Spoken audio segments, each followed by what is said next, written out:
Okay, so welcome everyone once again to the MZES Social Science Data Lab, to our final event of spring 2021. My name is Dennis Cohen, and I'm very happy to welcome you to today's talk by Anna Wilke on an experimental design for detecting intra-cluster spillovers. The Social Science Data Lab is an event series at the Mannheim Center for European Social Research, where we provide a platform for early career scholars to present tools and methods for the collection, management, analysis, and visualization of data in social sciences. The Social Science Data Lab is organized by myself in collaboration with my colleagues Cosima Meyer and Julian Bernauer, with the support of our student assistant Nick Baumann. So our speaker here today is Anna Wilke, who actually did her undergraduate studies at the University of Mannheim. Anna is a PhD candidate at Columbia University of New York and a pre-doctoral researcher at EGAP at UC Berkeley. And also, starting in fall 2022, she will be an assistant professor at the Washington University of St. Louis. Her talk today will focus on an experimental design that allows researchers to detect spillovers in field experiments where the treatment is assigned at the level of clusters. You may ask your question at any point during the talk or following the talk in the Q&A. If you want to do so, you have three possibilities of doing so. You may unmute yourselves and speak, in which case your audio and video will be recorded, or you can send your question either in the chat or as a private message, in which case I will read them out for you whenever it is convenient. With that being said, Anna, we are so glad to have you here today, and the floor is yours. Thank you so much, Dennis. I'm super happy to be here. Thank you for the invitation and the introduction. It's really nice to speak to a Mannheim audience. As you said, I was a Mannheim undergrad, and I was actually also a research assistant at the MZES. So I'm glad to be back. It's like coming home. So today I will talk to you about spillovers in cluster randomized designs. This talk is really based on a paper that's called a placebo design to detect spillovers from an education entertainment experiment in Uganda. And this is joint work with Don Green at Columbia and with Jasper Cooper, who's now at UC San Diego. And as Dennis said, please do feel free to interrupt me in between and ask all kinds of questions. These Zoom presentations can be slightly sort of non-social, so I'm happy to interact throughout. Okay, let me see. Yes, this works. All right, so typically we think of randomized experiments as having the advantage that they allow us to learn about causal effects under minimal assumptions. But of course, even experiments make some sort of assumptions. And one of the assumptions that pretty much every experiment makes is some sort of a non-interference assumption. So some assumption about the absence of spillovers or the presence of only certain kind of spillovers. The most simple assumption being that a unit's potential outcomes should only be a function of this unit's treatment status and not of whether other units and which other units in an experiment have been treated. So that would be the assumption that there are just no spillovers whatsoever. But of course, opportunities for spillovers are pretty pervasive.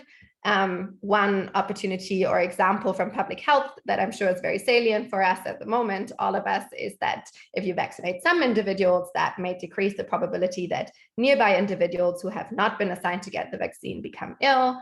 Other examples from criminology would include that if you assign certain areas to get more law enforcement, that may displace crime to other nearby areas, and so you might have higher crime rates in some other non-treated areas as a result of treatment.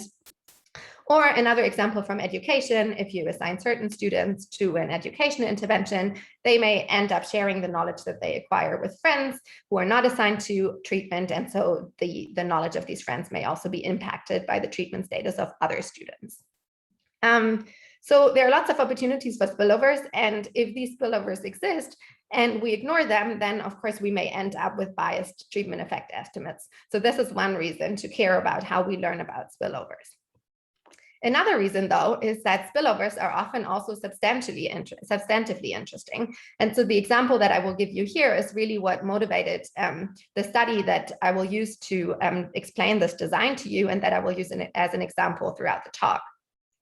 So there's quite a big industry in sort of developing countries and development work of nonprofit organizations and philanthropic organizations that design what they call education entertainment media campaigns. So these are sort of video messages. A very common example are these reconciliation soap operas that try to display relations between different ethnic groups to increase tolerant attitudes toward outgroups. There are also education entertainment media campaigns around hand washing or other sanitizing behaviors. And so these are campaigns that seek to change attitudes about social issues, mostly in developing countries, and to affect some sort of social change. Now, there has been a series of recent RCTs that suggest that these kinds of campaigns can be really effective in changing the minds of audiences. But of course, exposing large groups of people in developing countries to these kinds of videos can be quite difficult, and barriers to exposure can be high. To give you an example from the study that I will draw on today, which is located in rural Uganda, in this study, around 30%, less than 30% of respondents in our sample owned a TV or a smartphone. So exposing people to this kind of content is difficult in environments where smartphone penetration and TV penetration is really low. But of course, if there are secondhand effects of exposure to this kind of education entertainment media, and so effects spill over from those who directly are exposed to this media to others who maybe have friends and family or other social network ties who were exposed, then those kinds of spillover effects could really drastically expand the reach of these campaigns and make them a much more effective and cost-effective, attractive and cost-effective tool to change minds in those countries. And so this is one example where we might be really interested in how we can learn about the presence of spillover effects of media interventions, in this case in particular. There are many other examples of this kind as well. So spillovers are not necessarily just a nuisance in experimental research. They might also be the target of inference themselves. And so today I will talk to you about one particular experimental design that can help us learn about spillover effects. I'll use the example of the media intervention to explain the design. But I want to also make sure that I mention that this is by no means the only way to learn about spillover effects. It's a design-based way, and a way that is sort of requires minimal assumptions and is quite straightforward, but there has been a lot of recent work on spillover effects and other ways to detect spillovers. So that goes from research on how to estimate spillover effects if we know what form they take, to work on how to test different spillover models against each other. There are also other kinds of experimental designs, often multi-level designs, that sort of vary treatment saturation on the community level to see how that changes effects. And finally, a non-design-based ways, like, for example, leveraging pre-post comparisons to learn about spillovers. And that's really just a small selection. There are many more. There's many more other studies and research on this. But today, I want to really focus on one specific kind of spillover and one specific design-based strategy to learn about this kind of spillover. So as Dennis previewed, we're caring here about intra-cluster diffusion in cluster randomized experiments. So what do I mean by that? So imagine, as is often the case in this education entertainment literature, that the treatment is assigned on the village level. So rather than assigning individuals to be exposed to some video content, we are assigning a village to get some sort of media campaign event. And what we want to learn about then is both how does that media campaign event affect the audience that actually chooses to attend the event, and also what are the effects on others in the same village. So that's sort of the setting we care about here. And so first I will go through with you the sort of abstract notion of the design, why it's useful, how it works, what the assumptions are, and how we can test them. And then I will talk to you about 2 large-scale experiments in rural Uganda where we implemented this strategy specifically to assess the effect of a range of education, entertainment, media treatments. So that's the plan for today. To preview sort of the key design idea that I will talk about. So the key of the experimental design that I will be presenting is that we're distinguishing between, on the one hand, the treatment, and on the other hand, the way in which the treatment is delivered, or what we will refer to as the delivery mechanism. So this is akin to what we see in medical trials that use placebos as well. So the treatment could be a particular drug, for example, and the delivery mechanism could be a pill that the person takes. And so the pill can and cannot contain the active ingredient or the drug. In our case, we will have a similar setup with a very different kind of treatment and delivery mechanism. So the treatment we care about will be these education, entertainment, video messages. And the delivery mechanism that we will use to deliver that treatment will be a series of film festivals that screen Hollywood movies. And so those education, entertainment, treatment messages will be interspersed throughout those Hollywood movies, sort of in the spirit of a commercial break in which you see this education and entertainment message. So we are distinguishing between these two, the treatment and the delivery mechanism. Why is that important? Well, it's important because it allows us to replace what would in many experiments be a pure control condition with a placebo condition in which the treatment can be absent. So we have no education, entertainment messages, but the delivery mechanism is present. So we can still have the film festival. That is helpful because that placebo condition will help us to reveal strata that will be of interest to us for our diffusion estimates. So it will help us to reveal in the control group or the group that wasn't assigned to the education entertainment messages, who is the audience and who are friends and family of the audience or other people with network ties to the audience, which will ultimately allow us to identify both direct effects and diffusion estimates. And I'll talk more about how that works in a second. But the key idea is that this placebo then allows us to estimate these stratum-specific effects of direct and indirect exposure through a simple subsetting approach, where we just subset to the relevant part of the experimental subject pool. Just to not keep you in the dark about the empirical results of the application as well, I'll show you that in our actual experiment, we will find quite sizable direct effects of education, entertainment media on certain kinds of outcomes among the audience that gets directly exposed. But we will actually find no evidence of spillovers whatsoever, even in a context that should be quite conducive to diffusion because of strong network ties. And so for those who are education, entertainment enthusiasts, this is kind of a depressing finding, perhaps. But that's what the substantive implications of this study are. All right. Let me first jump into the experimental design. So I will present the design sort of in the abstract, but with the application as the example that runs through. And we can talk at the end of the talk about other applications and other ways in which this design could be applied to learn about other things other than media effects. Okay, as I had said, we're talking about cluster randomized designs. So we're talking about a world in which we have a set of clusters. We can think about them as villages, for example, as in the application, that will be indexed by J. And the J's cluster will have a set of units that will be indexed by I. So the units in our example will be respondents that live in the villages that are the unit of random assignment. Then we will have a treatment, and that treatment will be assigned on the cluster level. So everyone in the same village will have the same treatment status.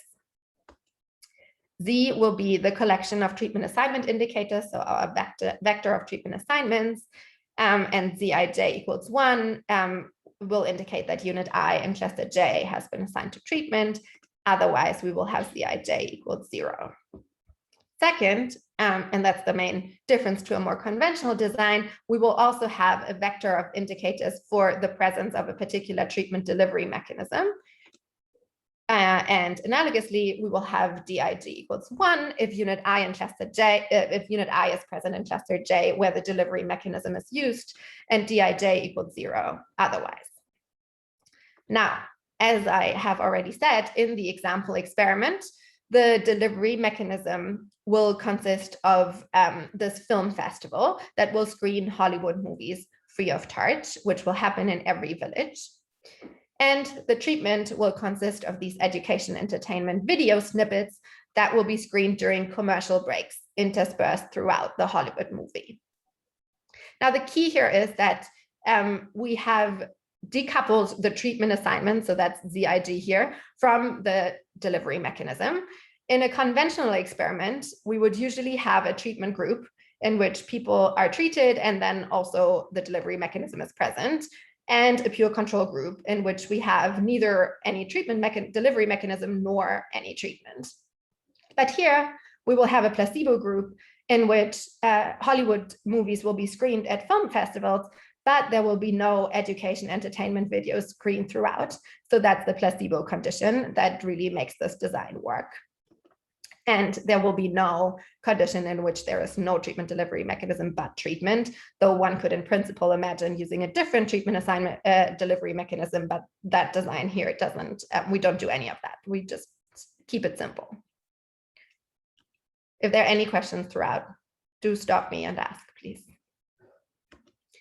Okay, having sort of presented the general setup, we will now define something that we call reachability, which I denote by Sij. So Sij will be the reachability of individual I and village J. And what we mean by reachability is the degree to which an individual would be exposed to the treatment if the delivery mechanism were used to distribute the treatment in their cluster. So the degree to which the individual would be exposed to education entertainment if there were education entertainment messages interspersed throughout the Hollywood movies in their cluster.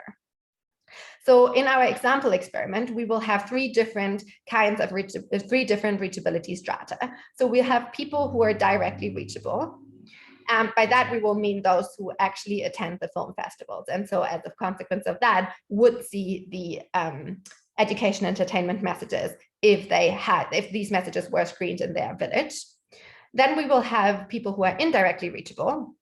Those are people who don't themselves attend the film festival, but have friends or family who do attend the film festival. And as a consequence of that, would be indirectly exposed to the education entertainment messages if these were screened in their village. And then we will have people who are not reachable at all. So these are people who do not attend the film festival and also do not have friends and family who do attend the film festival. Now, of course, this is just our specific way of defining reachability. In other studies, you could do this differently. For example, friends and family may not be the relevant network ties that you think propagate treatment effects throughout a cluster. So you may think that treatment effects really are propagated along networks of colleagues, for example, in which case you could define reachability based on colleagues, or you could do it based on, say, who has ties to the village leader, who may pass on the message of these videos. So this is very much a substantive decision by the researcher. And you may also come up with more fine-grained reachability strata. So there will be some, in a little bit, I'll talk a little bit about how to measure reachability and some of the ways in which we may want to be careful about that, to not undermine the identification assumptions of this design. But that's the notion of reachability that we're working with here. Now, let me talk to you about the quantities that we are trying to estimate in this experiment. So we will have some diffusion estimates. There's a question in the chat. I was wondering if not reachable is classified as pure control or placebo. So pure control or placebo will be design as aspects of the experimental design, whereas these ones are not aspects of the experimental design. These are assumptions about pre-treatment attributes that we think people in the village have. So you'll see in a second where the placebo comes in, but essentially we're assuming that in every village, there are different kinds of people, some who would go to the film festivals, others who know people who would go to the film festivals, and yet others who would never go to the film festival. And I'll talk in a second about how that will relate to the assignment of education entertainment messages to the film festivals. But for now, these are thought of as characteristics of our sample and not aspects of the experimental design.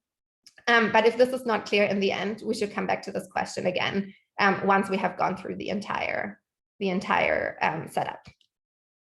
Okay, so in terms of the quantities that we want to estimate here, we will actually define those in terms of these reachability strata. So the idea is that, first of all, we want to, of course, estimate the direct effect of the intervention. So what you see here is the average treatment effect among those who are directly reachable, and hence the direct effect of exposure to the treatment.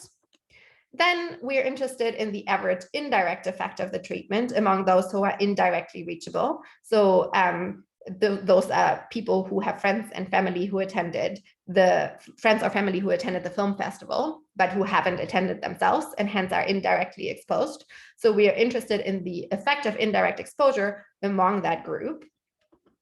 And then finally, we are interested in the average effect of not being exposed to treatment at all among those who are not at all reachable. So those who don't have family and friends and who also didn't go to the film festival themselves.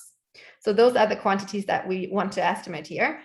One thing to note about those is that they are really specific to the delivery mechanism, right? So in our example experiment, we are delivering these education entertainment messages through these film festivals that screen Hollywood movies. But of course, we could have done this in a different way too. We could have, for example, screened those messages at local barbershops, which was something that we thought about at some point because they are places where people watch movies. So imagine we had done that. Well, the strata might look very different because different kinds of people might go to barbershops. People who go to barbershops might have a bigger network of friends than people who go to the film festivals. So in this case, the indirectly reachable group might look different too. So those estimates are really specific to the delivery mechanism, which to some degree might seem like a limitation, but at the same time, it's also the policy relevant estimate that a policymaker would care about. Presumably someone who designs some sort of education entertainment intervention will think about how they want to distribute these videos in these communities. And so this kind of design allows them to understand the spillover effects that result as they use a particular delivery mechanism to bring these people to these treatments to these communities. Another comment on these estimates, we may wonder why would we care about the average effect of not being exposed to the treatment among those who are not reachable. That seems like a slightly sort of uninteresting estimate to the degree that we would think that this quantity should just be zero, because why would there be any effect among the stratum? And we think about this estimate as interesting in part for diagnostic reasons. So imagine, for example, that you have misspecified reachability. So you have based your definition of reachability on the wrong kind of social network. So instead of friends and family, treatment effects really propagate through local leaders or through colleagues, say. Then in this particular case, you may actually see a treatment effect among those who are not reachable, because this group might have strong network ties that you didn't take into account. And so treatment effects may show up here in cases where spillovers are really strong. And so to some degree, not seeing an effect here should bolster your confidence that you got the right definition of reachability, especially if you see big indirect effects of indirect exposure among those who are indirectly reachable. And at the same time, you can also use this estimate to sort of diffuse concerns about social desirability bias, Hawthorne effects, or just statistical flukes driving your effects by pointing out that it does not seem to be the case that clusters in treatment are different from clusters in control because you don't see any effects among those who are not reachable. So this is really an estimate that helps you to make sort of diagnostic, to use it as a diagnostic tool to see whether there's anything wrong with your design. That's kind of the idea of this one, whereas the first two are clearly interesting for substantive reasons. Okay, now what's the main identification problem here? Well, I've already said in the beginning that in most experiments, we do not discouple the treatment and the delivery mechanism. So we won't have a placebo group. Instead, we will have a treatment group where we have film festivals and education, entertainment, media, and a pure control group in which just nothing happens in those villages. So that would be sort of the classic design. Now, why does that make it difficult to identify these estimates on the previous slides? Well, the main problem is that we cannot observe reachability in the control group in this case. And so, of course, reachability may be correlated with potential outcomes, right? So people who are directly reachable might be different in terms of their background characteristic, their response to treatment, and their outcomes from people who are, so indirectly reached people might be different from people who are reached directly or not reached at all. And so if that's the case, then we cannot just simply naively compare those who were reached directly or indirectly in the treatment group with the control group as a whole. We would want to compare those who were reached directly in the treatment group with those who would have been reached directly had they been assigned to treatment in the control group. But with a pure control group, we will simply not know who these people are in the control group. And so that makes it pretty much impossible to identify the direct effect, but also the direct effect among those directly reached, but also those diffusion estimates. And so we will be stuck with something along akin to an ITT, intention to treat analysis. Instead, in this particular design, we suggest that we use a placebo group for identification. So as I said, the placebo group will be a group that gets film festivals, but no education entertainment media, whereas the treatment group gets both of those. So how does that work? Well, the key assumption that we need to make is that reachability is unaffected by treatment. So what does that mean in our context? Well, it means that the film festivals should attract audiences for reasons other than the education entertainment messages. So we're assuming here that whether you attend the film festival or not has nothing to do with whether education entertainment messages are screened during the commercial breaks. And whether you have friends or family who attend the film festival also is not driven by whether there are education entertainment messages during the commercial breaks. Instead, we think of reachability as a fixed pre-treatment characteristic that doesn't change. Now, if that is the case, then the placebo group will reveal what reachability stratum an individual falls into. So even among those who are not assigned to education entertainment media, we will be able to observe who attends the film festival or who has friends or family who attended the film festival. And so we will know the degree of exposure that this person would have gotten had the village been assigned to get education entertainment media. And that makes it ultimately possible to estimate these quantities on one of the previous slides by simply subsetting to the relevant reachability stratum. So you will know who is directly reachable, you just subset your sample to that, and then you proceed with whatever analysis you would have otherwise conducted, be it a simple difference in mean, some or less specification, etc. So that makes it very straightforward to estimate those effects. So in our example, you would want to, for example, compare those who were indirectly reached in treatment villages to those who were indirectly reached in the placebo villages and therefore would have had indirect exposure to the treatment had there been treatment messages in their village. That's the basic idea. Now, some comments on the key identification assumption here. So the key assumption that makes this work is that reachability is unaffected by treatment. How should we think about that assumption? Well, the first thing to note is that this is an assumption that has testable implications. So one implication is that the probability of falling into a given reachability stratum should not vary with treatment, which is something that you can test using your experimental data once you have implemented the design by just looking at the proportion of subjects in each reachability stratum across different experimental conditions. Another testable implication is that you should have covariate balance across treatment and control conditions within reachability strata. If we don't see covariate balance across treatment and control within reachability strata, then we may want to suspect that different kinds of people decide to go to the film festival or different, and as a result, different kinds of people have friends or family who attended the film festival as a result of treatment, which would undermine this approach. So both of these tests are easily implementable once you have implemented this design.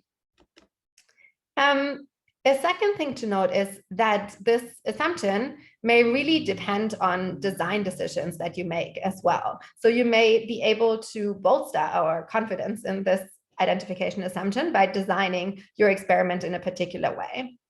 First of all, it depends on how exactly you structure the treatment delivery mechanism.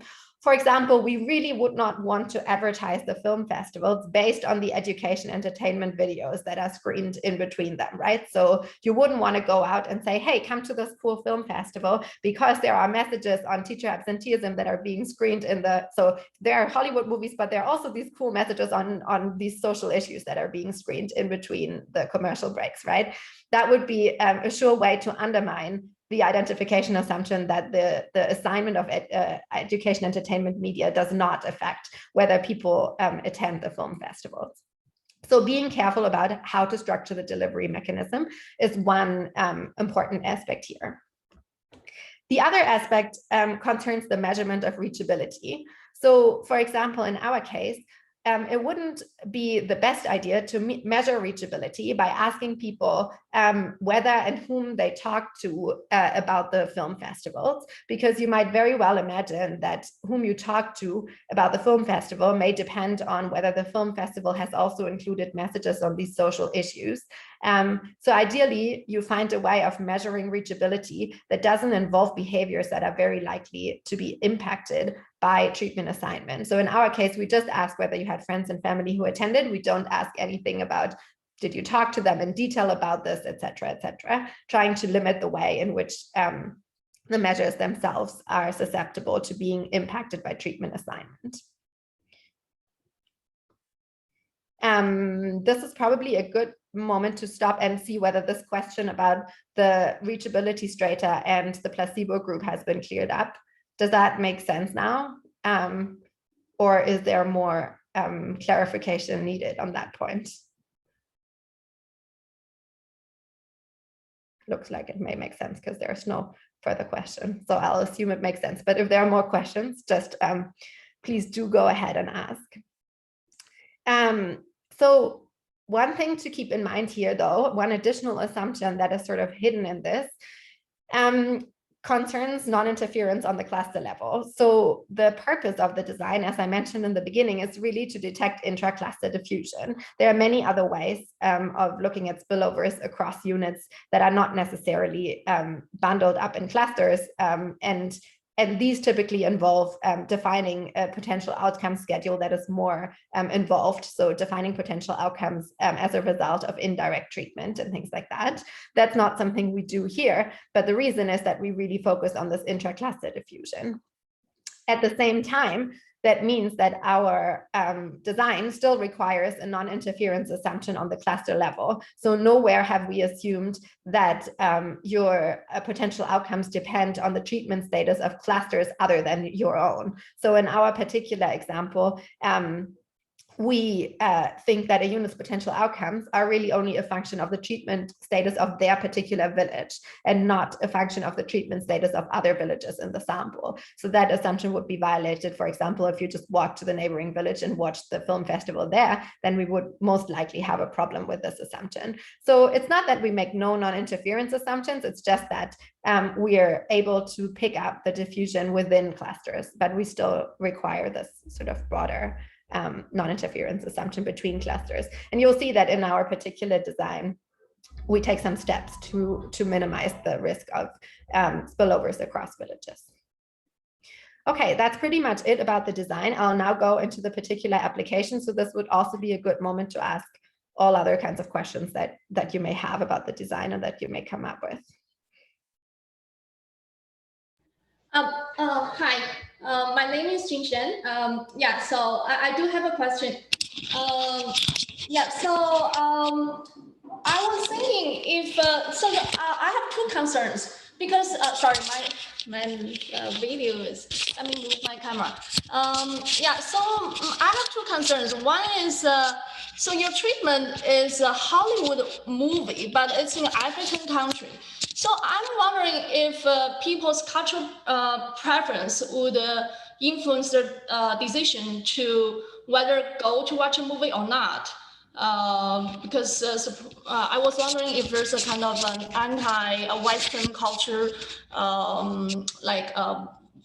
movement, or that is kind of strong preference for their own local culture against the Western culture.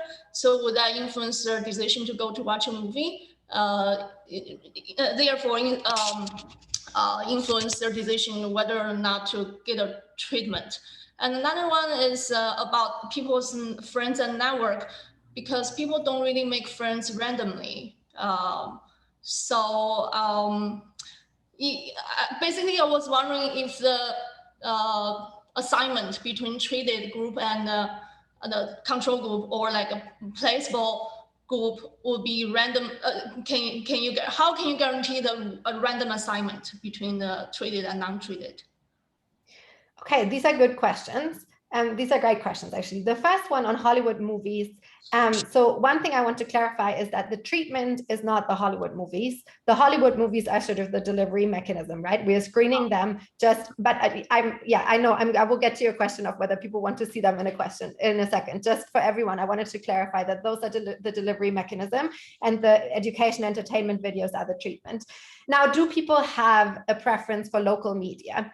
There are two parts to the answer to this question. The first is it's very common to screen Hollywood movies in these local video halls. So our experiment makes use of an existing network of local video halls, as you'll see in a second. And what is typically screened in those video halls are Hollywood movies, though with a twist. And the twist is that these Hollywood movies are narrated by a local person in the local language. So you actually see the movie, but then you have sort of like a person talking over the movie, which is also what we did in our experiment. So that is very standard throughout Uganda, and it's not really different from sort of the status quo, and people do like to watch these things.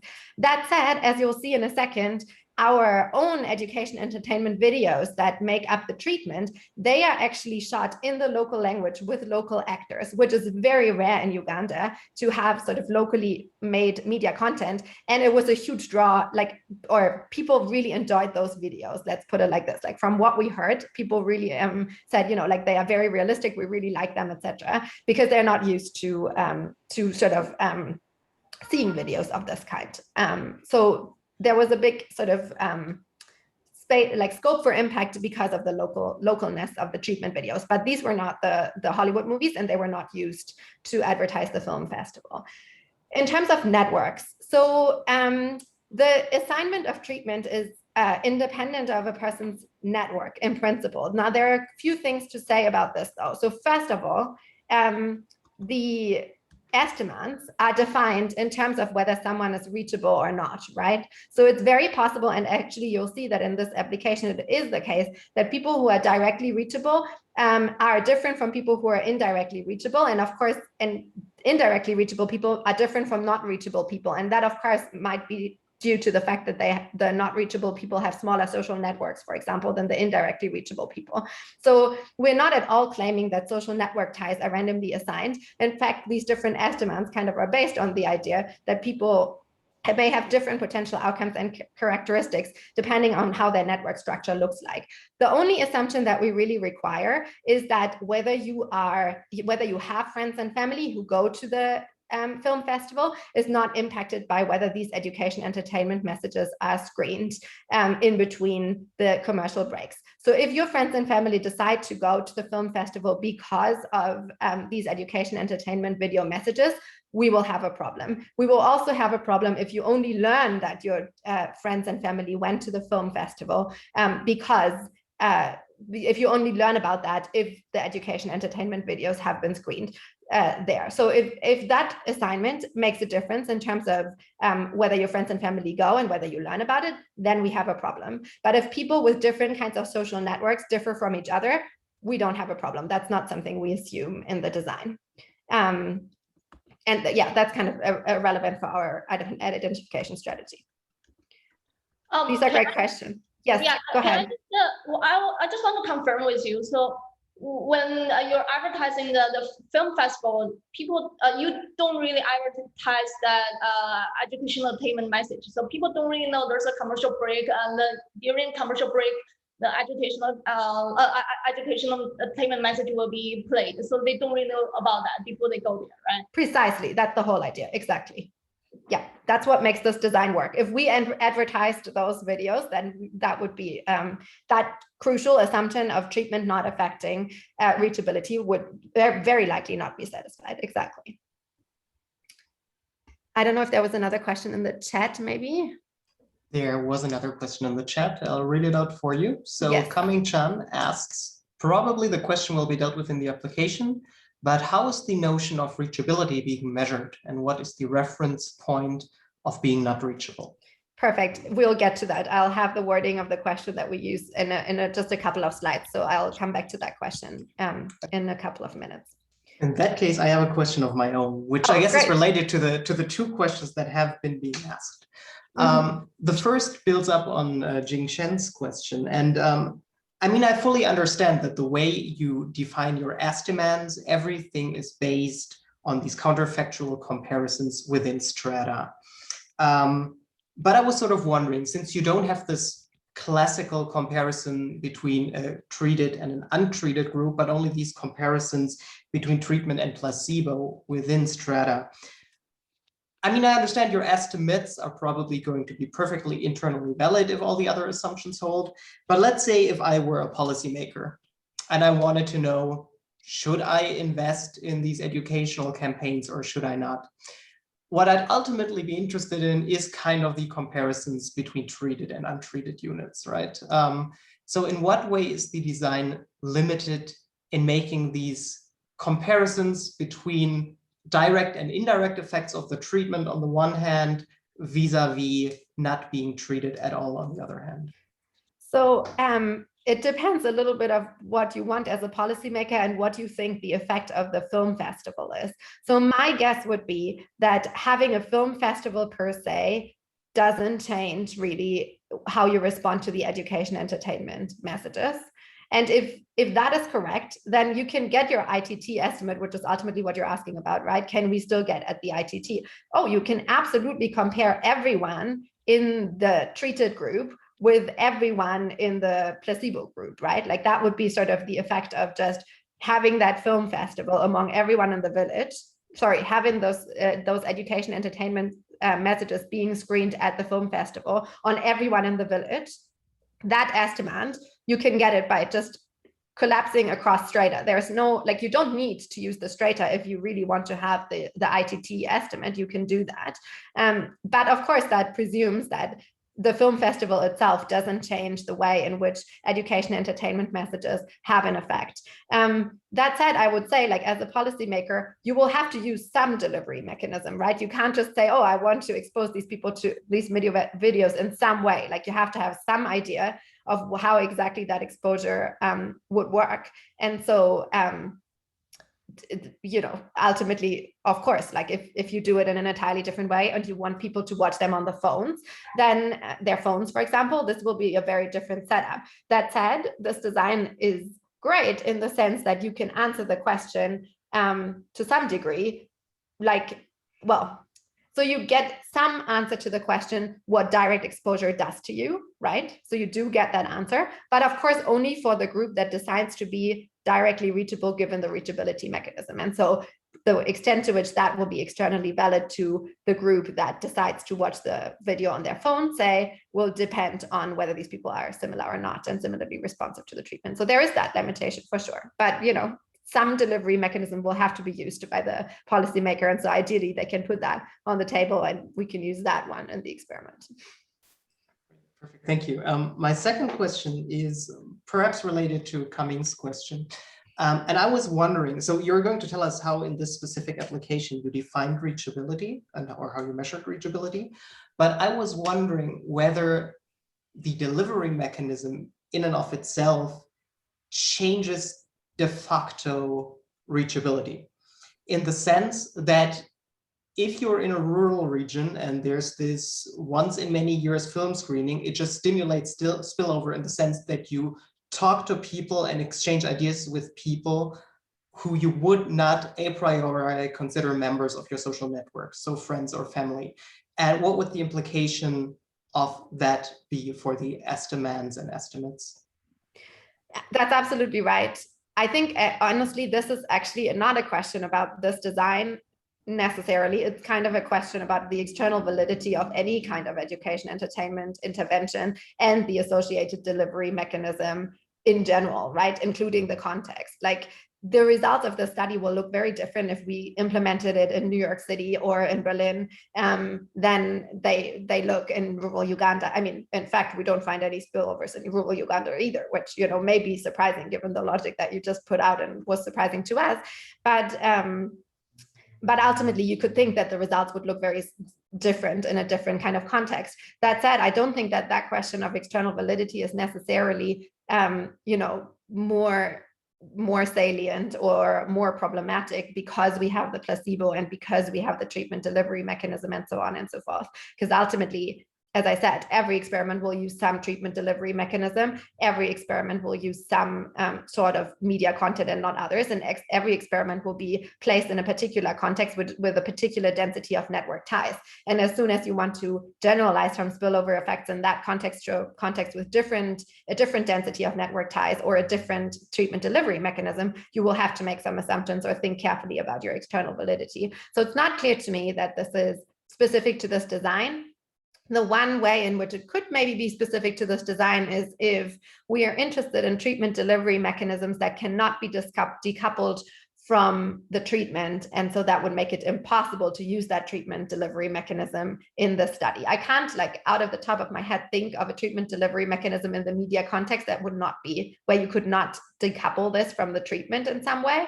But, you know, there might be instances of this kind that would be difficult to study with this experimental design, and that would be a problem for external validity. I agree. Let me briefly follow up on this, because I think I was trying to get to a slightly different aspect than just the external validity and the role of moderating context. I think I was more concerned with the question of whether the fact that you're screening a film festival at all increases the likelihood of spillovers that may not be captured by your definition of strata, because people are more likely to talk or interact or exchange ideas with people whom they do not consider necessarily members of their pre-existing social network, so friends or family or whatever your definition is. And also we could imagine that this would be heterogeneous, so this effect of the delivery mechanism on the occurrence or frequency of spillover inducing interactions in interaction with the treatment in a way, right? So if it's super controversial, whatever the treatment is, you may be more likely to talk to people whom you on a regular day-to-day basis would never talk to if there happens to be a film screening at which something that's totally out of the box gets screened, and that just stimulates discussions in the community, even among people who are usually not part of one and the same network. Yes, I think there are two aspects here. One is a problem and the other is less of a problem. So the first is the idea that having the film festival itself may induce you to talk to people who are not your friends and family. And so there may be spillovers to other parts of the population that are not captured by our definition of reachability. So one way to look at that is to just look at everyone who wasn't directly treated, for example, right? And so if spillovers are really strong among some group of the population that is large enough, you will be able to pick up an effect among just everyone who wasn't directly at the film festival. So if they are large enough, you'll be able to see it by just pooling everything, and you'll see it. We do that in our analysis and we don't see any effects of this kind. Or so that would be sort of just generalized spillover. You're talking to everyone. But of course, if you have an idea of how else spillover could happen, you could try different definitions of reachability and ask about other network ties and see whether that happens. So that I'm not so concerned about. More concerning would be the idea that the second idea you had, like, what if the education, entertainment media are really something entirely out of the box, and people are really interested in it, and you start talking to way more people about it because you have seen these video messages in the commercial breaks. That would for sure be a problem, because then treatment would affect reachability, and that's exactly the assumption that we need to hold for this to work. So that certainly would be a problem. We don't see any evidence of that happening in terms of these two observable implications that I mentioned of reachability not being affected by treatment. Another way that you could go about this to rule that out is to measure your network ties prior to treatment rollout, right? You could have a baseline survey in which you map the network, and then you use that as sort of a reachability idea. So you don't ask, like, do you know whether your friends went, you just check whether someone of your friends went, and then it's completely independent of whether you talk to this person about it. So there are ways around it, but I agree this would be certainly an issue. Other questions? Seems like there are none. I'll continue for a bit, but feel free to interrupt if more questions come up. Okay, so let me tell you a bit about these actual experiments that we conducted in Uganda. So there are 2 of them. They are almost identical. There are 2 rounds, but most of the analysis that I will show you will aggregate across the 2 experiments. So both of these campaigns took place in rural Uganda. Sorry for the typo on the slide. And these campaigns involved 56 villages in 2015 and 112 villages in 2016. So these are really quite large-scale studies as far as field experiments go. So we don't have to worry too much about power here, especially in the second round, and especially when aggregating across both of them. Now, these villages were selected, among other things, to be at least 4 kilometers apart, which is to make sure that this cross-cluster interference idea isn't so much of a problem for us that I mentioned a little bit early on one of the slides. 4 kilometers doesn't seem like a big distance for us, but in rural Uganda, it can be quite a big distance because people don't necessarily have access to a lot of transport. So this should limit the degree to which people attend film festivals in villages that are not the village where they reside. And then the much talked about film festivals that have been mentioned throughout this talk are really taking place in these local video halls. You can see a picture of a video hall on the left. So these are really sort of very makeshift type of places. Mostly they have one small TV, as in this case, and everyone cramps into this place to watch something on the small TV. That network of video halls existed prior to the study. We just found places that had video halls and rented out these video halls. And then we screened these Hollywood movies across 6 consecutive weekends. There was 1 movie screened every weekend. And as I said, they were narrated by often quite popular local people, local voiceover artists who are whose job it is even on regular times to narrate these kinds of movies. And those film festivals were free of charge. They were advertised throughout the village without any mentioning to the education entertainment content. And we tried to make them sort of family friendly, because these video halls tend to be quite male dominated outside our study, and we wanted to attract an audience that also includes women, especially given, as you'll see, some of the content, the education entertainment content is relevant for women in particular. Then the treatments that we looked at. So I presented the design in terms of 1 treatment and 1 placebo condition, but in reality, we actually had 3 different education entertainment treatments. Each treatment consisted of 3-part video vignettes. So there were 3 little vignettes for every treatment that were screened during the commercial breaks. Each treatment deals with some salient social problem in Uganda. So the first set of videos revolved around violence against women, which is a very common occurrence in Uganda. It's also something that is widely seen as legitimate, even among women. And so the education entertainment content tried to convince people that violence against women is not legitimate, and in particular tried to encourage people to speak out against it and to report cases to local authorities. Now, there were 2 different campaigns on this, actually, because the first campaign that we shot didn't have any effects in round 1. And so the second experiment round had a different campaign on violence against women. So these will be the only instances where I show you results that pertain only to 1 round of the 2 experiments. The second treatment revolves around the problem of teacher absenteeism, which is also very common in Uganda. So you often have cases where teachers just don't show up to class, and so kids go without education for long periods of time. There are various accounts of what the reasons for this are. There's little pay of teachers, there's corruption, there are opportunities for teachers to make money, as in this picture, by selling things in the market, for example, if they don't get paid for a long time. And so these videos very much revolved around the notion that parents should come together and take action against teacher absenteeism when it happens. They should bring it up to local authorities, contact government officials, or find local solutions. That was kind of the message of that story. And then the final set of treatment messages revolved around abortion stigma. So abortions are criminalized in Uganda, but there are a lot of sort of illegal abortions that are happening. And in many cases, they lead to quite severe medical problems. And at the same time, it's a very stigmatized, abortions are very stigmatized. So in many cases, women who go through this kind of process don't receive a lot of help from their community and instead are being ostracized. And so here the idea was to encourage people to help girls and women who suffer from post-abortion complications and to make sure that they get the medical treatment that they need. So these were the three different videos that we, it's three different sets of videos that we used. As I said, they were all screened with local actors, as you can see here, and also in the local language, which made them quite interesting to local audiences, as one of you had asked in an earlier question.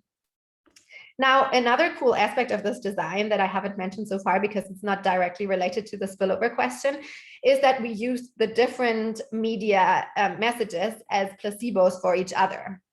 So we overall created 7 treatment conditions. So each village was assigned to one of these 7 conditions. One of the conditions was the placebo condition, of course. So that was the condition where you got the Hollywood movies and none of the education entertainment messages. Then there were 3 conditions that you can see here on the left where you would receive the film festival and then 1 set of videos in between the movies and the commercial breaks.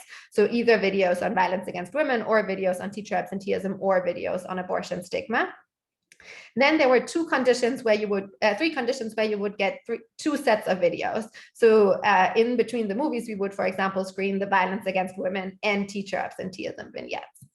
And so analyses that look at the effect of, say, the violence against women vignettes, for example, they pool across all the conditions that have the violence against women videos as part of the treatment. So violence against women plus teacher absenteeism, and violence against women plus abortion stigma. And then they compare the outcomes in this group to the outcomes in all of the other groups. So teacher absenteeism, abortion stigma, and teacher absenteeism plus abortion stigma will be used together with the placebo as the placebo group for the violence against women videos.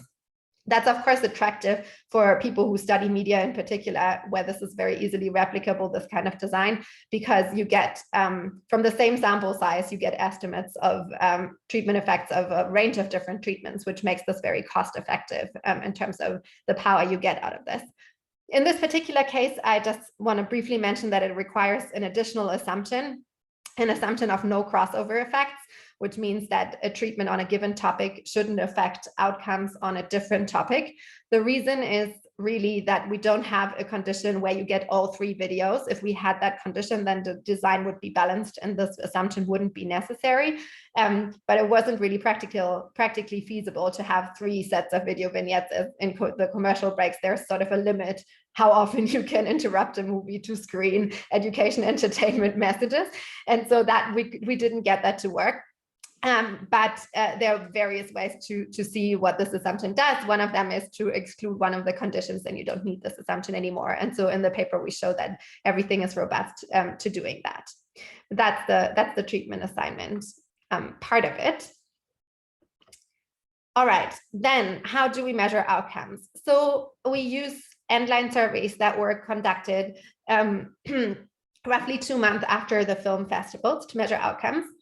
A nice feature of this design is that the surveys were pretty much presented as unrelated to the film festival. So it was not the case that we said, we want to talk to you about what you saw in those videos. We basically said, we just want to do a general public opinion survey about all kinds of issues. And so our survey also included questions on all kinds of different issues, not only the ones that related to these education entertainment messages. So this is really a design that's unobtrusive and tries to guard as much as possible against experimental demand effects and similar kinds of biases. And then, of course, we did not only sample people who went to the film festivals. That was the entire point of this exercise, right? That we would get people who fall into different reachability strata. So what we did is that we took a random sample of respondents from the catchment area of the video hall. So we drew sort of a circle around the video hall and then randomly sampled respondents from within that circle. In the first round, we sampled 40 people in each village. In the second round, we sampled 50 people in each village, and always balanced, so 20 women, 20 men, and 25 women, 25 men, which gives us quite a big sample size of over 2,000 people in round 1 and almost 6,000 people in round 2. So this is really a very well-powered study. And response rates, as is typical in this part of the world, are incredibly high. So we have a 99% response rate in the first round and a 96% response rate in the second round, which is fantastic because we don't have to worry much about differential attrition and other sort of threats to inference that come with low response rates. All right, now we're coming to a question that was asked earlier. How do we measure reachability?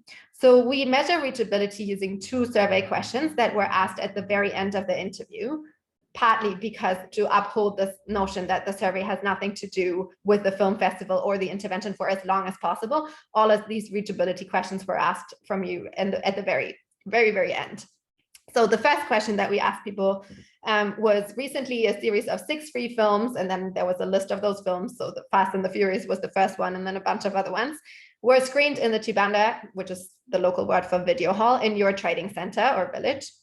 Have you heard about the screenings? And if so, how many screenings did you attend?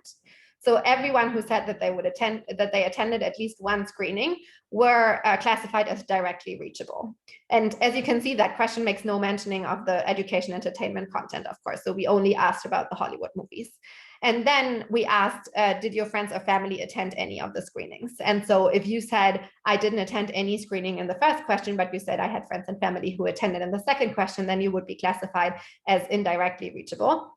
And if you said no to the second question and no to the first question, then you would be classified as not reachable at all. Are there any questions about that? I know there was a question about that earlier. So I don't know if there are questions or concerns that come up. No. Okay. So this shows you what this resulted in our particular sample, how many people fell into the different strata and what their characteristics were. This is broken down by men and women because we originally pre-specified that we would look separately at effects. Well, we would look at overall effects and then also at conditional average treatment effects among men and women. And we were concerned that there wouldn't be any women showing up for these film festivals because of the sort of local norm that mostly men go to see these movies. But as you can see, we have quite a lot of women too. So less than men, but we do have some women among those who attended the film festival. So around 30% of men were directly reached, around 13% of women were directly reached. Then we have quite a big chunk of people who were indirectly reached, 43% among men, 40% among women, and then around 30% of men were not reached, and around 47% of women were not reached at all.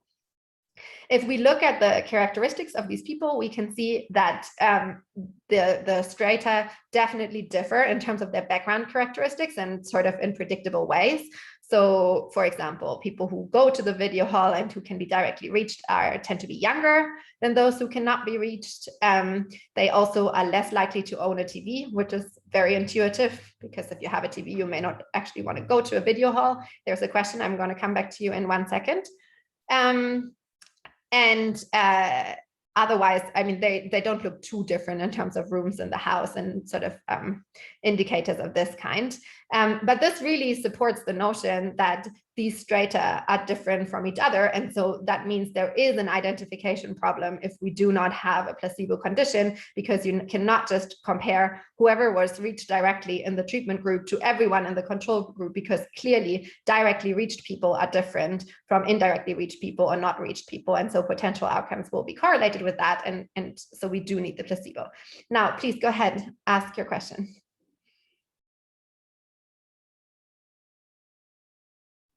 Sorry, yeah, it's very loud outside. So my question is that, I look at the average age. So the long-reached people, they are actually, for example, for women, the long-reached people is like 31 years old, and for men, that's 35. So I was wondering what's the average age or amount of population in a rural area, because I was I would assume like older people are not very interested in Hollywood movies, so the non-rich people should be older. But this is not the case. So I wonder if you have some explanation about that. Well, so I don't actually out of the top of my head know the average age in rural Uganda, but it's generally, of course, a very young society compared to industrialized societies, right? I know that we actually kept the sampling. So we targeted people, I think, of either 60 years and younger or 50 years and younger. So this might in part be driven by the fact that in order to enter the study, you couldn't be like 80, right? So it was like capped as 50 or 60. I believe it was 50. And part of the reason was, of course, that we did want to make sure that we have enough people who were reached directly. And we knew that old people would be more likely to not be reached. And so our sample is sort of skewed towards the younger population because of that. So none of that sample includes anyone older than 60 for sure. And I'm pretty sure actually no one older than 50, if I'm not mistaken. All right. So we do have some representation of all the strata. We do see some differences between them, which makes this design relevant. We also look at the evidence in favor of this assumption that reachability isn't affected by treatment. So we do look at whether the probability of falling into these strata varies with being assigned to the 7 treatment conditions that we created. There's a slight imbalance among women for one condition, but across the board, otherwise it looks very good in terms of balance of the probability of falling into these strata. And then we see absolutely no evidence of covariate imbalances within the strata across experimental conditions. So that all looks quite reassuring in terms of the identification strategy here. Okay, I will now go to the results. I will not go into too much detail because I think we don't have too much time. And also, ultimately, this is more about the method than about the results of this particular study, but I'll show you a few of them to give you a sense of what this looks like. So first of all, one thing to note is that it's not the case that we see direct effects on all the outcomes that we pre-registered as relevant. So in particular, we see no apparent effects on attitudinal outcomes, neither direct nor indirect effects. So these treatments do not seem to change views on whether violence against women is legitimate, whether teacher absenteeism is whether teacher absenteeism is okay, and whether abortions in general are acceptable, are an acceptable practice. Where we do see quite sizable direct effects are outcomes related to the willingness to take action. So in particular, the willingness to take action against absenteeism by bringing parents together, the willingness to report cases of violence against women to local authorities, and the willingness to help a woman suffering from post-abortion complications. So we do see effects, direct effects, quite sizable ones on all of these outcomes, which in some sense also makes sense because these were really the dimensions that the videos were designed to target the most. All of them were sort of action-oriented stories. We then pre-registered that we would look for spillover effects only with regard to outcomes that show direct effects. So that's sort of the set of outcomes that we limit our diffusion analysis to. And what we do find there is that there's really no evidence whatsoever that effects spilled over on other parts of the village that did not directly attend the screenings. And we don't even find any evidence of spillover effects when we disaggregate our analyses by gender, even though the direct effects are quite heterogeneous by gender in some cases. So for example, the effects on the willingness to report cases of violence against women are really larger among women. But even among women alone, we don't see any spillover effects. So to show you what this looks like in a couple of examples, so here, this table focuses on treatment effects on the willingness to take action to counter violence against women. So the outcome here is an index of, I think, 4 survey measures that present the respondent with a scenario in which he or she learns about a case of violence against women and then makes the respondent choose between 2 options, one being an active option to report the case and another being a passive option of just doing nothing. We average across these outcomes, so the outcome here ranges from 0 to 1. And the different strata, the different columns here pertain to treatment effect estimates among the different strata. So in the first column, we subset to everyone who said that they attended at least one screening of the Hollywood Festival. The second column subsets to those who said that they didn't attend any screening themselves, but had friends and family who attended. The third column pertains to those who said they did not attend, and they also didn't have friends and family who attended. And then the very last column is the analysis that I think I mentioned in response to one of Dennis's questions earlier on. That one pools the reached indirectly and not reached people. So it's everyone who hasn't attended any screening. So what we see in the first column is that these education entertainment messages really seem to have quite a substantial direct effect among those who can be reached directly by the film festivals. So the coefficient here is 0.04, which is roughly half of a village level standard deviation in the control group, which is really quite a sizable effect for a video intervention like this. But looking across all the other columns, we find pretty much no evidence that these effects spilled over to any of the other groups. All of the coefficients are substantially smaller than the standard errors. So there's really not much spillover going on here. I should also say the standard errors are, of course, clustered on the village level, and the significant stars are actually based on randomization inference and not on the standard errors. So that was for the case of violence against women. Here we see similar estimates for the willingness to take action to counter absenteeism. The outcome is a similar kind of index, again ranging from 0 to 1.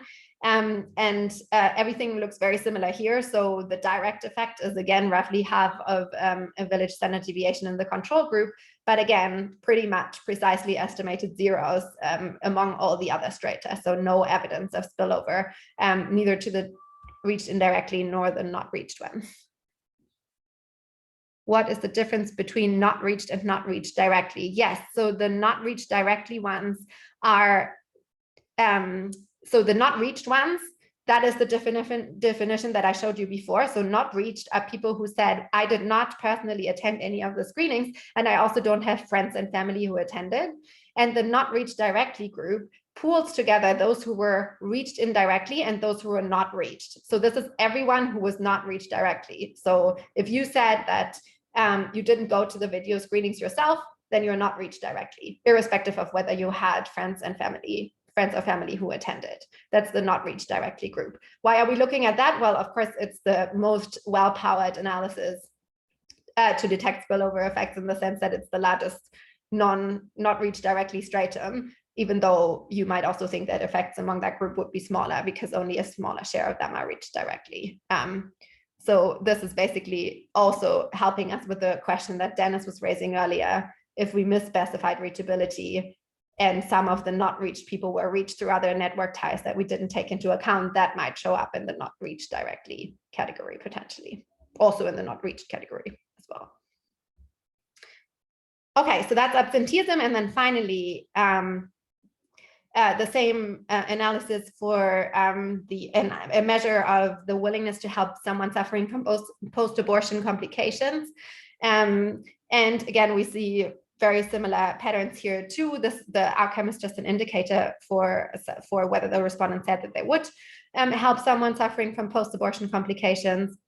So again, the direct effect in the first column is around, in this case, a third of the control group village standard deviation, still quite sizable, a little smaller than the other effects, but again, pretty much precisely estimated zeros in all the other strata. So no evidence of spillovers. Also, I should say the very first table I showed you for violence against women was, of course, only estimated among the round 2 sample, because we changed the video in between the rounds. Whereas all these other tables here, they collapse the 2 experiments, round 1 and round 2, together into one data set. All right, well, to sort of wrap up, so I've shown to you this design that we use to estimate diffusion estimates in cluster randomized experiments. In this case, we used it to identify these diffusion estimates with respect to media effects. The really key design aspect of this design is this placebo condition that has the treatment delivery mechanism present, but there's no treatment. And so that condition, as opposed to a pure control condition, helps us to reveal these latent reachability strata, which then in the end make it very easy to estimate these diffusion estimates by just subsetting to the relevant part of the sample. We implemented this in 2 large-scale media campaigns in rural Uganda, as I've shown you. And the main takeaway message in terms of, sorry for the siren, it's New York City. The main takeaway message in terms of substantive effects is that there is really no evidence of spillovers from education and entertainment, even though we see quite sizable direct effects, and even though rural Uganda is certainly a case with really dense social networks. As Dennis said, you might think that people would really talk about these things, which would also be an identification issue. But you would think that that these videos have a good chance of spilling over in a place where everyone talks to everyone and people know a substantial share of their village. But that's really not the case. So that is in some sense disappointing for education entertainment enthusiasts. But another way of looking at it is also that first-hand exposure to the dramatizations might really be the key here. So maybe this is evidence that being able to identify with these characters and actually seeing the video is what does the trick. And so just telling a friend about the video, might not necessarily have the same kind of effect. So to some degree, that would also be in line with the logic that education entertainment enthusiasts use to argue in favor of it.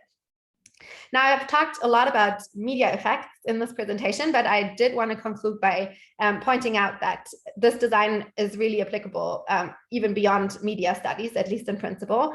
So as I've said before, the key is this placebo condition in which the delivery mechanism is present, but the treatment is not. And so here are a couple of other examples where we could imagine doing something similar.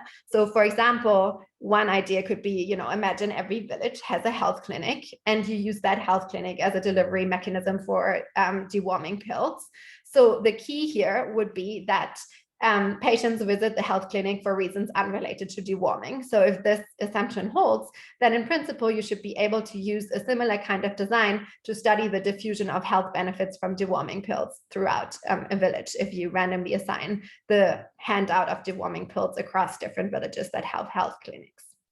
Another possibility, and this is maybe something that is implementable because there are a lot of randomized control trials these days that involve community meetings, is to think of the community meeting as a delivery mechanism rather than a treatment. Say you have a set of villages, every village has a community meeting, and you randomly assign some villages to some extra treatment, like say handing out a leaflet with information about, I don't know, maybe government performance or performance of local bureaucrats. Again, if it is the case that attendance at the community meeting and whether you have friends and family who attended the community meeting is unaffected by the distribution of leaflets at the community meeting, then in principle, you should be able to use the same kind of design to study the diffusion of information from the leaflets or just generally leaflet content throughout communities. So I do think there are other applications of this design beyond media effects, but so far we have only used it in this one case. So that's it from me. I'm happy to take more questions, and thank you so much for listening and asking questions and giving comments. All right, thank you so much, Anna. This was a great presentation, exciting work, and really inspiring. So we have a couple of minutes left for additional comments and questions. Please let us know if there are any. Jing, I think you just raised your hand, or is it still up on your last question? I raised my hand. So my question will be like, because your question is only about if you hear about the screening from friends or families, but you don't really have a measure about how the density of the social networks or any measures of social networks. So I was actually wondering if you can actually make that spillover effect argument or no spillover effect argument. So your argument is if we had a more fine-grained measure of social ties, then maybe we would find spillover effects. That's very possible. I mean, in principle, if we had mapped the entire network and we would be able to know who are your very closest friends, and we would be able to really hone in on the group that had their best friend go to the festival, maybe we would see spillover effects. That's absolutely possible. Of course, doing actual network mappings of this kind is extremely expensive. So to the degree that you would want to study spillovers on other things, and you do think that they are sort of generalized spillovers of this kind, this is a much cheaper alternative than doing an entire network mapping exercise. I mean, I should also say the whole point of spillovers of this education entertainment is kind of that they are supposed to spill over sort of broadly, right? Like that's sort of the idea that people have in mind. What would be so cool about having spillovers is that you could reach sort of the entire village with just one film screening. And so I guess the point here sort of stands that that's not the case. You're not reaching like everyone, like everyone who's a friend or family. It's not going to spill over to this group. Very possible that there are still spillovers to some much more narrowly defined group, like your best friend or, people you interact with every day. But I guess the policy relevant implication here is there are no large-scale spillovers to a big group. But you're right, we can't rule out those kinds of spillovers. Yeah, because my concern is that in a rural area, particularly in Africa, people are living very close to each other in a village. Even though we're not friends, we still know pretty much everyone in this village. So I feel like it's really hard to distinguish. You distinguish like indirectly reached and non-reachable. But actually, those two groups probably don't really have a significant difference, because people would talk about, I saw this movie like the other weekend. Everyone knows it. Like basically, once you get into that village, everyone knows it. So I feel it's really hard to make a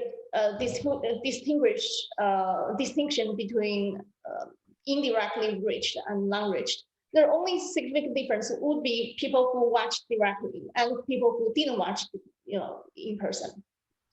Well, so, I mean, like the, yeah. Sorry. Go ahead. Yeah, that's why I feel like your results actually shows that difference. The only significant difference will be people who watched and people who didn't watch. Right, but in some degree, what you're saying about the very dense social network ties among everyone in the village would suggest that there should be spillovers among everyone who wasn't directly reached if there were spillovers, right? So in a world where I have strong network ties to everyone around me, I should either spill over to everyone around me or to no one around me, right? And so specifically in a context like this, it's actually surprising that we don't see spillovers to anyone other than the directly reached people. I agree, for sure, being directly reached is very different from being indirectly reached. And so we would want to see effects among the directly reached people, but especially in a context where everyone is so connected to everyone, if it was indeed true that talking to everyone around you had spillover effects, we should really see it in such a closely knit community, and we do not see it. So unless there's some other distinction between people who are much more closely connected to you, to whom you do spill over, this is pretty much evidence that there's not much going on in terms of diffusion. The other thing to say, I think, is well, there are like differences between people who are not reached at all and people who are reached indirectly here, right? Like, I mean, yes, so not everyone says, I have friends and family who went there. So if everyone was closely connected to everyone else in terms of a friendship network, you wouldn't have any distinction between the reached indirectly and not reached people here. But we do actually see that these are quite distinct groups there, or at least people do identify with one group or the other, identify themselves as falling into one stratum or the other stratum in the survey. So, we can pick up that degradation and between having friends and family who went and not knowing anyone who went. And there's no appreciable difference between these groups in terms of treatment effects. So yeah, I think that to some degree, what you're saying would make me expect that we see a lot more spillover, which we don't. I think there was another question maybe, or is it not relevant anymore? Not relevant anymore. Okay, cool. All right.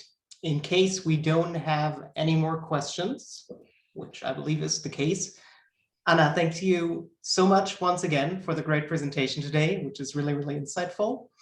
And all the best of luck to your future professional endeavors. Great placement at WashU. So all the best of luck with that. I just briefly want to address our audience, so both the people here in the Zoom meeting today and those watching this during the next couple of weeks on YouTube. The Social Science Data Lab will be back in fall of 2021, starting in September. Stay tuned, follow us on Twitter to get updates on our future events. You can also visit our website where you can sign up for our mailing list. And while you're there, do feel free to check out our blog, where we now have a very large selection of applied tutorials that can guide you through all things quantitative social science. Thanks so much. Bye-bye. Take care. Thank you, everyone.